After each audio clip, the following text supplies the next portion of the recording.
या पावसाने हैराण केलंय बाबा. बरसात में टकधिना धिन काय ना.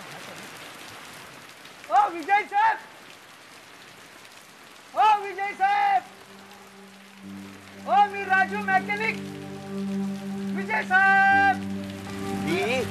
हळू हळू बोल ना. Sorry sorry. तू एवढ्या पावसात इथे काय करतोयस? साहेब तुम्हालाच भेटायला आलो. आणि काय काय काय आहे काय? भिजल भिजल भिजल. इकडून पकडा. ये पकडा. हे काय चाललंय काय? हे काय? गिफ्ट आहे तुमच्यासाठी. असं कशाला? बस कशाला ठेवा की. तुम्ही मला एवढं मोठं काम दिलं गाडीचं. मी सांगितलं तेवढे पैसे दिले. हळू हळू बोल. हळू बोल. हे गाडीचं काम दिलं तुम्ही मला. हे पावसात आलोय भिजत तुमच्यासाठी. हे ठेवा की. काही वेळ आहे का येण्याची? मग काय करायचं? ठेवा की जरा ठेवा. काय आहे यार? तुमच्या आवडीचा ब्रँड आहे. तेव्हाच आहे. पाऊस लय पडतो घराला चालू. हा आणि जेव्हा ओपन कराल तेव्हा सांगा कंपनी त्याला येतो. हा येऊ काय? पाऊस पडतो. येतो उद्या.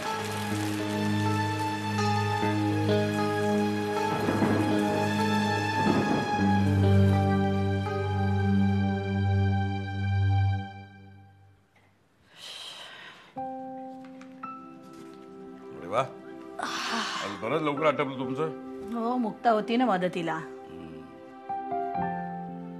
आजकाल मुक्तामध्ये बराच फरक पडला नाही? फरक?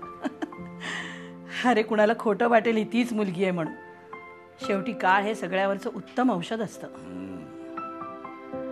आणि दुसरी गोष्ट म्हणजे स्वयंसूचना.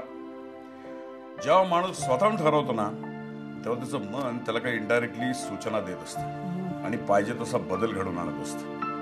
खरे बघ ना, आपण तिला सांगत होतो सगळं विसर, नव्याने आयुष्य सुरू कर. पटवूनच घेत नव्हती. पण जेव्हा तिला स्वतःला हे पटलं ना तेव्हाही सुधारणा दिसायला लागली. शेवटी शेवट गोड तर सगळं गोड. खरंय.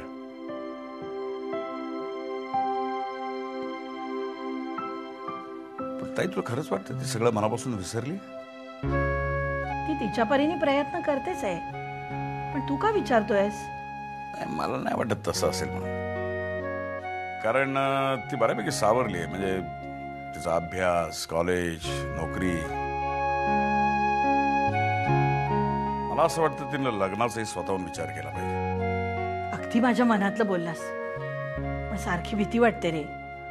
न जाणो सारखा सारखा विषय काढला आणि पोरगी बिथरली तर. नाही, मला नाही वाटत तसं काय. कारण खरं सांगू, मुक्ता सावरली पण आहे, खंबीरही झाली. मग बोलतोस तिच्याशी? तू बोल की. हे बघ काय, अरे विचार तुला सुचलाय ना. पण तुझ्या मनात होताच की. मग फक्त तो शब्दामध्ये मांडायचा आणि तुम्हाला वाटतं माझ्यापेक्षा तू जास्त चांगल्या शब्दात मांडू शकशील. आता चढवतोच आहेस मला हरभऱ्याच्या झाडावर, तर बघ ते प्रयत्न करून.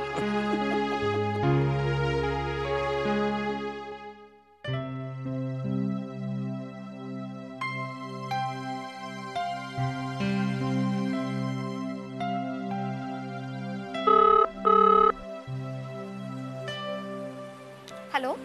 हाय मुक्ता. हाय. आय एम सॉरी तुला एवढ्या उशिरा फोन करतोय. काहीतरी काय सागर, बोल, मी जागीच होते. काही नाही ग, त्या रात्री मी घाईघाईत निघून गेलो. तेव्हापासून फोन करायचं राहूनच गेलं. It's okay. तू काय परत सॉरी बोलणार आहेस? I don't mind. म्हणजे मान्य आहे मला माझी चूक होती, तेव्हा सॉरी म्हणायला मला काहीच प्रॉब्लेम नाही आहे. तू तर सॉरीच बोलत राहणार आहेस का काय बोलणार पण आहेस? ऐकायचंय. आय मीन तू काहीतरी सांगत होतीस मला तुझ्या ऑफिसबद्दल. अरे हां, ऑफिसचा पहिला दिवस होता ना, तर मी जाम घाबरलेले.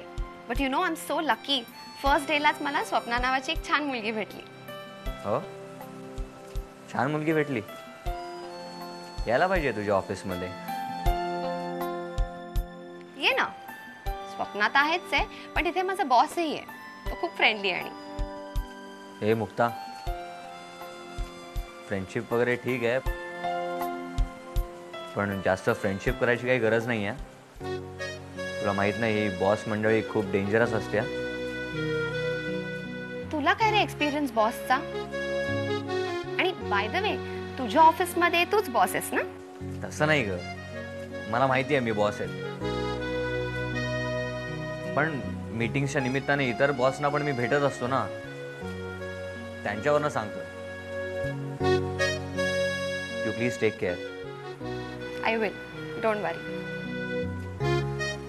ओके, वेळ मिळाला की येईन तिकडे, मग बोलू. ओके, हो ठीक आहे. Bye, good night. Bye, good night.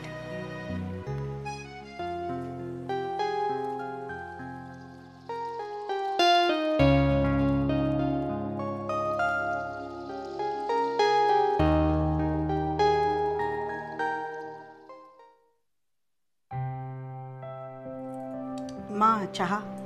अरे तुम्ही घेऊन आलात? स्वयंपाकघरात गेले होते तर जीवा भेटला. म्हणाला तुम्ही उठून केव्हाच तयार झाला, म्हणून मग पटकन मीच आले घेऊन चहा. फार बरं केलं. आज झोप छान झालेली दिसते. फ्रेश दिसताय खरंच. इतकं प्रसन्न वाटतंय ना. का विचारा? का? काल स्वप्नात अण्णांचं दर्शन झालं. त्यांच्याशी बोललो आणि मनातले सगळे जळमट दूर झाले. मन अगदी स्वच्छ झालं. म्हणजे मी समजले नाही. कळेल, आजच कळेल. तुम्ही एक काम करा, इथून गेलात की पद्माकर, दिवाकर आणि मेघना यांना निरोप सांगा. आम्ही त्यांना तिघांनाही एकत्र संध्याकाळी भेटायला बोलवलंय. आणि हो, तुम्ही पण यायचं आहे त्यांच्याबरोबर. पण म्हणजे एवढं महत्वाचं काही आहे का? कळेल, संध्याकाळीच कळेल. अण्णांनी जो मार्ग दाखवला त्यातला पहिला टप्पा म्हणजे आजची ही मीटिंग. अण्णांनी सांगितलंय, आयुष्यात जेव्हा कठीण आणि अटळ परिस्थिती निर्माण होते तेव्हा त्याला धैर्यानेच तोंड द्यावं लागतं. आम्ही तेच करायचा प्रयत्न करणार आहोत. बघूया, आम्ही निवडलेला मार्ग तुम्हाला चौघांना पसंत पडतो किंवा नाही हे आज संध्याकाळीच कळेल. मी येऊ? या, पण त्या तिघांना निरोप सांगायला विसरू नका. हा,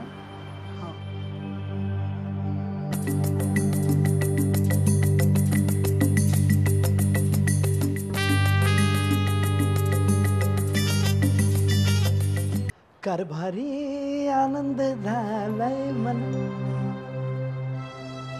सागर बाबा, मासाहेब हॉस्पिटलमधून आल्यापासून घरात कसं प्रसन्न वाटायला लागलं ना. म्हणजे एखाद्याच्या शरीरात प्राण परत यावे तसं वाटतंय की नाही? हो जीवा, कधी कधी वाटतं काकाला किंवा इव्हन बाबांना सांगावं की निदान आजीकडे बघून तरी आपापसातली भांडणं थांबवा आता.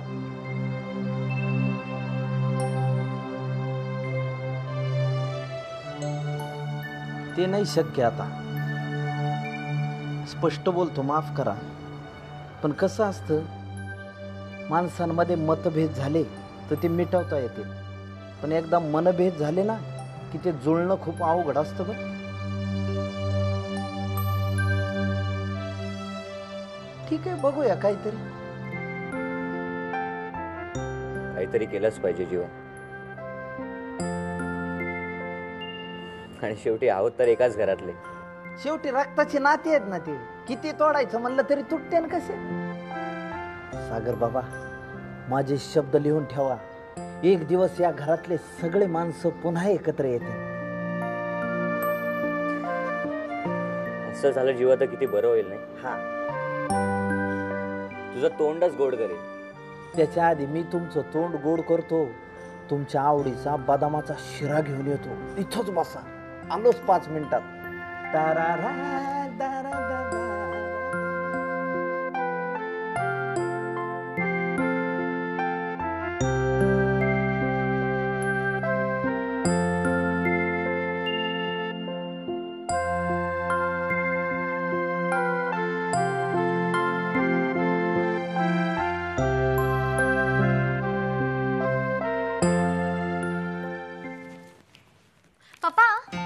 हां बेटा. कुठे बाहेर चालला? हां, मानी भेटायला बोललोय, त्यांना भेटायला चाललोय. Business talks. Sort of. Okay, मला एक छोटासा निरोप द्यायचा होता. ती सुप्रिया परमार आहे ना, तिने टीटीला कन्फर्म केलंय. टीटी. हां, तो फेमस फोटोग्राफर. हां हां, तर मला एक 1.5-2 लाख रुपये लागतील. किती? 1.5 लाख. बरं हे बघ बेटा, मी आता थोडा बिझी आहे. हां, नंतर तुला काय पैसे लागतील ते आपण. हां ओके. ओके. नक्की ना पण? हो yes. Thank you. Bye.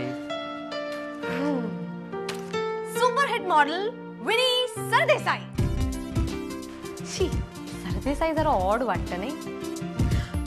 Here comes Winnie! Yes!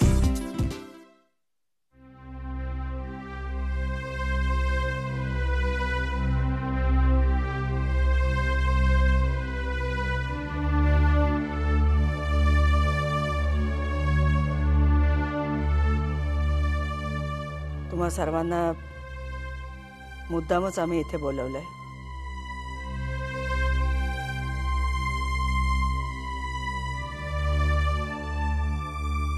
काही गोष्टी आमच्या कानावर आल्या, काही आम्ही डोळ्यांनी पाहिल्या आणि त्याच्यावरनं हाच निष्कर्ष काढलाय की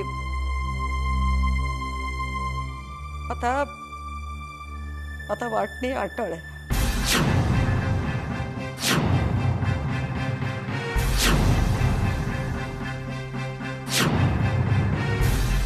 प्रॉब्लेम्स असतील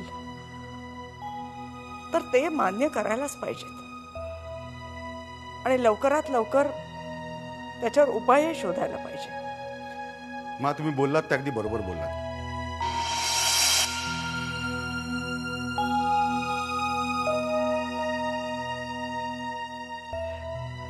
तर वाटणीसाठी आम्ही एक कच्चा मसुदा तयार केलेला आहे.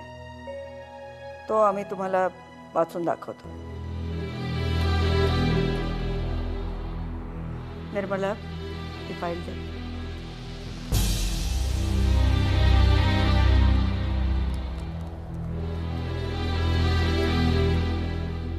आणि हो, एक लक्षात घ्यायचं, ही वाटणी फक्त बिझनेसची होणार आहे, घराची नाही.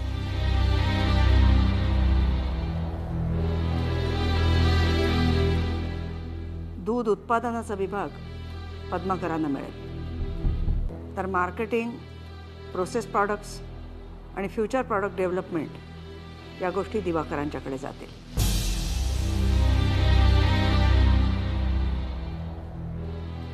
तुम्हा दोघांनाही ही वाटणी मान्य आहे? मान्य आहे, पण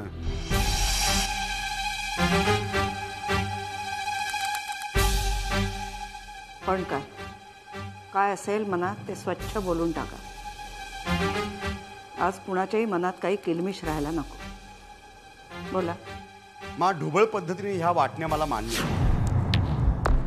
पण ह्यातल्या ॲसेट्सचा विचार केला, कॅटल्स, गुरांनी व्यापलेले गोठे, चराऊ करणं, प्रोडक्शन प्लांट्स, ऑफिसची मशिनरी वगैरे वगैरे वगैरे, आणि मार्केटिंग आणि प्रोसेस प्रॉडक्टच्या ॲसेट्सचा विचार केला तर ऑफिसच्या बिल्डिंग, ऑफिसच्या गाड्या, कम्प्युटर्स किंवा रेफ्रिजरेटेड मिल्क कॅरियर्स ह्याची किंमत तुलनेने फारच कमी आहे. मग यावर म्हणणं काय आहे तुमचं? तर माझी अशी विनंती आहे, रादर म्हणणं आहे की मिल्क प्रोडक्शन विभाग दुधाची विक्री करतानाच त्यामधल्या शेअरनुसार पैशाची ॲडजस्टमेंट करेल आणि प्रोडक्शन विभाग दुधाची विक्री आणि मार्केटिंग फक्त आमच्याकडेच देईल.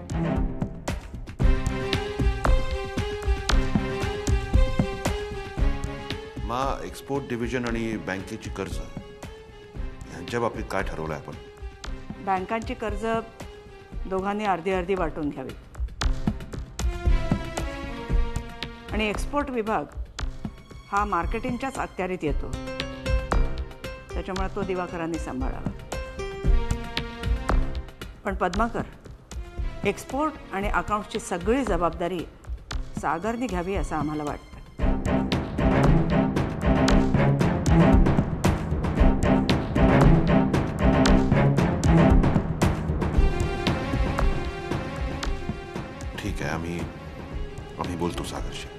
हे आम्ही सांगितलं कारण दिवाकरांच्या बरोबर मेघना काम करतायत.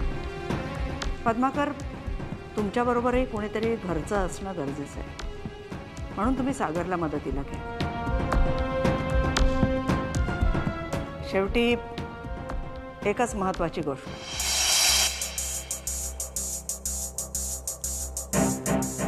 कंपनीच्या कामांची वाटणी मी तुम्हाला समजावून सांगितली, पण एक लक्षात ठेवायचं, याच्यात आमचा आणि गायत्रीचाही वाटा आहे.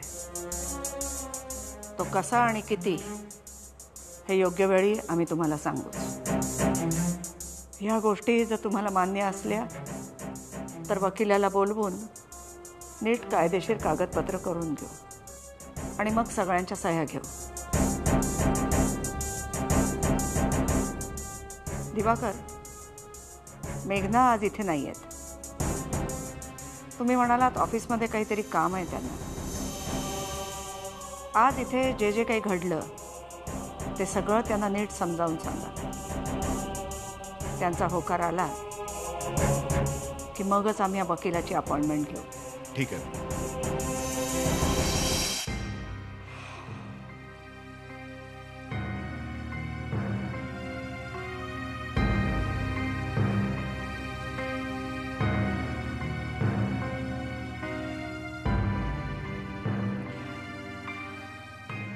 या तुम्ही सगळे.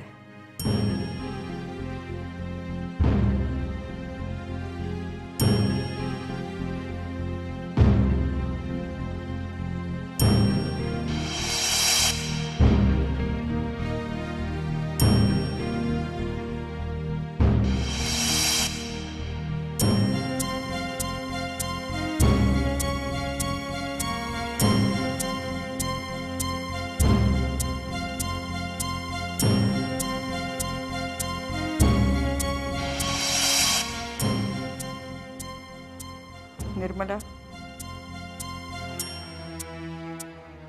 आम्हाला थोडा वेळ अगदी एकटं बसायचं.